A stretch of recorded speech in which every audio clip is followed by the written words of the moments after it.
November 10వ తేదీ కార్తీక మాసంలో 20వ రోజు 3వ సోమవారం కార్తీక బహుళ పంచమి రోజు అందరూ కూడా మృత్తికా స్నానాలు చేయాలని ధర్మశాస్త్ర గ్రంథాలు తెలియజేస్తున్నాయి. మృత్తికా స్నానం అనేది చాలా అద్భుతమైన స్నానము. దగ్గరలో ఉన్న పుట్టమట్టిని కొద్దిగా ఇంటికి తీసుకొని వచ్చి ఆ మట్టిని శరీరమంతా రాసుకొని స్నానం ఆచరించాలి. దీనినే మృత్తికా స్నానము అంటారు. దీని వలన దీర్ఘాయువు కలుగుతుందని పెద్దలు తెలియజేస్తున్నారు.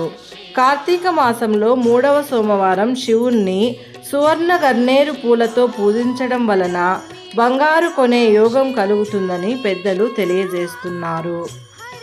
దేవాలయంలో అమ్మవారి ముందు కూర్చొని ఓం హ్రీం శ్రీం క్లీం వసుధాయై నమః అనే మంత్రాన్ని 108 సార్లు జపించాలి.